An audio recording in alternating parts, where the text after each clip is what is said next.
gentlemen, I want to make these 3 updates. The residence of former President UHURU Kenyatta roadblocks have also been erected on around that place. Remember, it is not very far from the State House. One gentleman has also been allegedly shot. Actually, I've seen that video shared by the Star. Has been shot in Kibera. Not yet confirmed whether police or civilians or goons, but I don't know how civilians will have the gun. Then AZIMIO senator from Kilifi Senator, Stuart Madzayo, retired judge, has also been arrested for allegedly participating in that, what they call illegal mass action.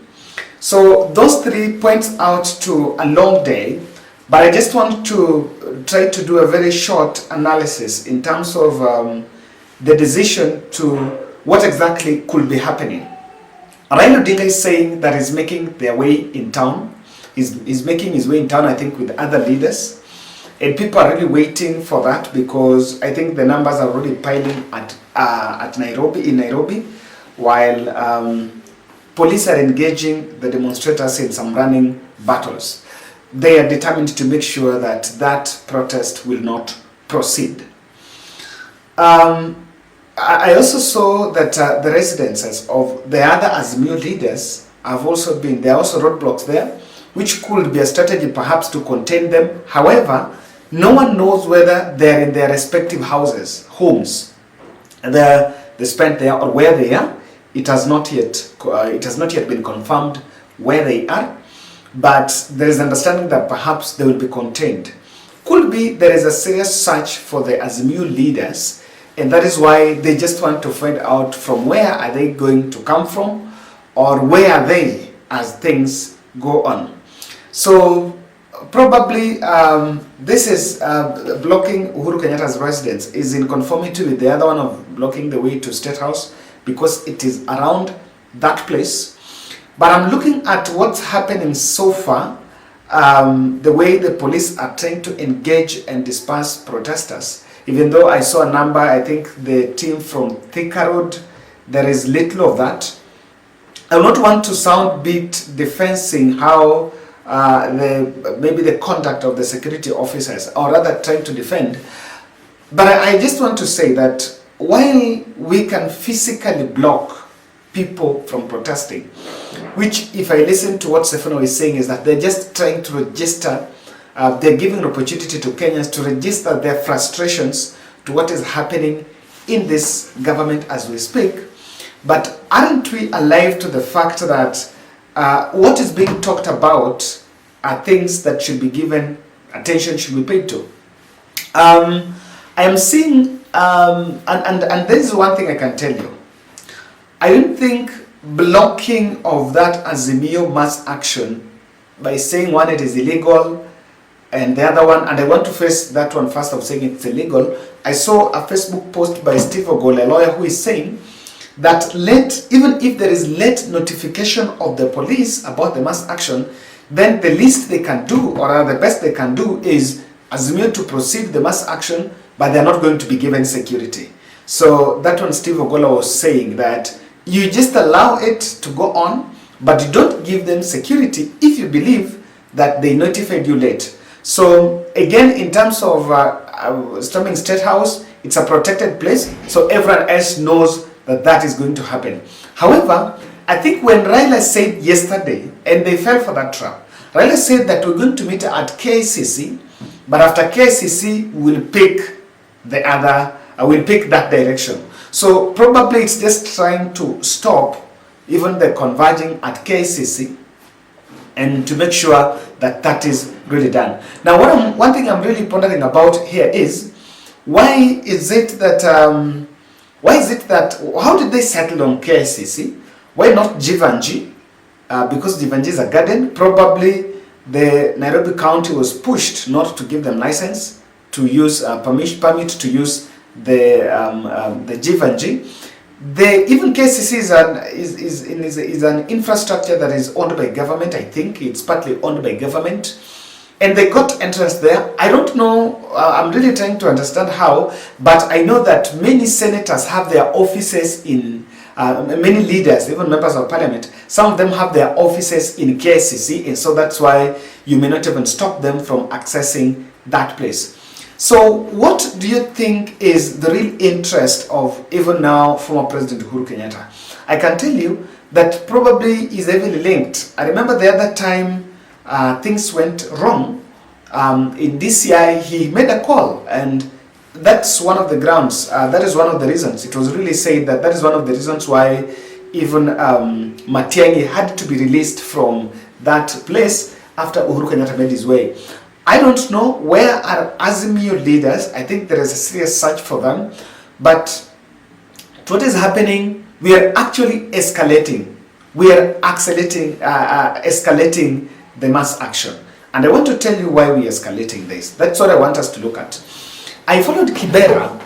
I think protesters that were coming, they were blocked. And they were blocked. They retreated probably to the estates, to the Mabati structures around that place. And then they could now engage the police in stone throws. I'm not saying I support that. But then there is also another photo of, there are those two instances of Nani being arrested, of Stewart Manzao being arrested. I think with the social media and the messaging that we have, this information, some of these messages are reaching to the people. And when they reach to the people, or rather the masses, even from those respective areas, might react differently, or in some other, may show their dissatisfaction. So this thing was supposed to be a Nairobi issue, but the way we are so far handling it, we are attracting the attention of others who are not even supposed to be Nairobi. For example, if the residents of Kilifi realize that their senator has been arrested in mass action, then the main question would be, why our senator? You know, we're already creating those divisions, and I don't know whether arrests is going to be the next course of action, or rather is going to be an intervention to suppress it, because you cannot suppress all. And so I want to believe that one thing here is we are escalating it by, one, the attention on those arrests. Number two, if you block the residence of Uhuru Kenyatta, you are giving rumors for propaganda space. If you check social media by the way, and I want to challenge you guys to be very good fact checkers before you share anything. There are a lot of propaganda messages going on. So you're giving propaganda for Uhuru Kenyatta under arrest, Raila Odinga under arrest. You know, those stories is already building tension. So what that means here is, what William Ruto would have done is to copy what happened. Just pick the script of what is happening in South Africa. The protesters in South Africa have been allowed to go to the streets. They are very peaceful. Today, I know I've seen critics saying, is this the peaceful protest that Raila Odinga was lobbying for? Guys, everyone might have known that AZIMIO are going to have a peaceful protest. The MPs are saying in case they said that we are not even having guns, but we are being tear gassed. So what is this issue? Who has really caused it?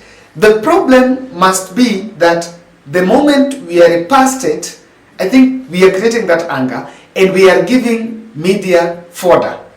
That's why I'm saying that we need to be very sensitive. Now, lastly, I want to say the reason why the attention on former president, the guy who was shot in Kibera, and attention of arrest of leaders are actually escalating it is, I want to challenge you to try to look at what international media are reporting. I can tell you, they're not reporting about what the cost of living protest. They're actually picking those sad stories. The bad news is what international media is reporting, and even I think Kenya media, we are trying a bit to be on the side of the protectors, and you can see journalists putting their lives at risk, or rather in the line, to make sure that they get the right shots of things happening. By the way, I can tell you, if there are people that are really doing us a very good job as the local media trying to cover it, I want to believe that while you can have a solution on suppressing the protest within Nairobi, but we seem to be drifting this point from mass action to personal hunt. Now that, I think, to me, is taking it a different route. If in any case we will take it this thing will turn something different. Not what really it was meant to be. It was meant to be a very, very peaceful protest. But when we are doing these things and we are giving rooms for propaganda on leader X has been arrested, or we are trying to stop this, we are giving it a lot of attention, and we are diverting the attention of Kenyans from the real thing. You will listen to what the leaders were saying in KSSA. They're speaking about the cost of the cost of living. People are speaking different languages, but in the prefix of the cost of living. So I want to believe that we need to be very tactical. It's not yet too late. We need to be very tactical to do the right thing, because I don't think it's helping it. The arrests is just people are getting this information. I'm just reading Star is having live update of everything going on, and Kenyans are consuming that message. So I want to believe and I want to request that we take a very keen interest on how we are going to handle issues moving forward. So, ladies and gentlemen, what's your take